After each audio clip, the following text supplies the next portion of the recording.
ও আমার বিশ্বাসী বান্দারা, তোমরা তওবার মতন তওবা করো। তওবার মতো তওবা করলে জীবনের সব গুনাহ মাফ করে দিতে পারে কে? আপনি তওবার মতো তওবা করলে আল্লাহ আপনার সব গুনাহ মাফ করে দিবে। আপনি চোখের পানি ছেড়ে যদি ক্ষমা চান, আপনার সব গুনাহ মাফ করে দিবে কে? অনুশোচনার চোখের পানি চোখ বেয়ে নাকের ডগা বেয়ে জমিনে পড়ার আগেই আল্লাহ ওই বান্দাকে ক্ষমা করে দেয়। আমাদের পাপ আছে না নাই? পাপ ছাড়া এমন কোন লোক এখানে আছি?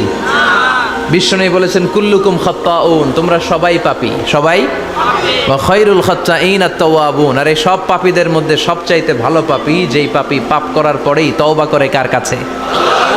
এজন্য আল্লাহ বললেন, গোলাম তওবার মতো তওবা করো। ভুল করো না, অন্যায় করো না, এমন কোন মানুষ দুনিয়ার বুকে নাই। প্রত্যেকটা মানুষের ভুল আর অন্যায় আছে না নাই? বিশ্বনবী বললেন, তোমরা সবাই ভুলকারী, তোমরা সবাই অন্যায়কারী, তোমরা সবাই পাপী। আর এই পাপীদের মধ্যে সবচাইতে শ্রেষ্ঠ পাপী হলো যেই পাপী পাপ করার পরে তওবা করে কার কাছে? কত পাপ আমরা করছি, কোনো হিসাব আছে? জেনে না জেনে, ইচ্ছায় অনিচ্ছায়, শিরকে বেদাতি, লক্ষ লক্ষ পাপ। দুনিয়ার মানুষ জানে না, আমি জানি আর আল্লাহ জানে। চিল্লা এখন ঠিক কিনা? পৃথিবী না জানুক আমি তো জানি, আমি কি পাপ করেছি হায়। পৃথিবী না জানুক আমি তো জানি, আমি কি পাপ করেছি হায়।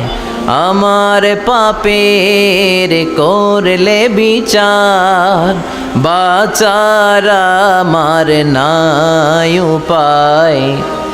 দয়াময় প্রভু মাফ করো আমায়,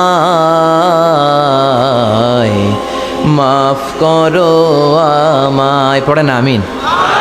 পাপ ছাড়া কেউ নাই, সবাই পাপী, সবাই পাপী। শুধু আমি পাপী না, আমার বাবা পাপী, আমার দাদা পাপী, আমার 14 গোষ্ঠী পাপী। চিল্লায় বলেন ঠিক কিনা? এজন্য রব্বুল আলামিন বলেন, ইয়া আইয়ুহাল্লাযীনা আমানু তুবু ইলাল্লাহি তাওবাতান নাসুহা। ও গোলাম তওবা করো, তওবার মতো তওবা করলে তোমাদের জিন্দেগীর সব গুনাহ মাফ করে দিবে কে? قل يا عبادي الذين أسرفوا على أنفسهم لا تقنطوا من رحمة الله إن الله يغفر الذنوب جميعا إنه هو الغفور الرحيم.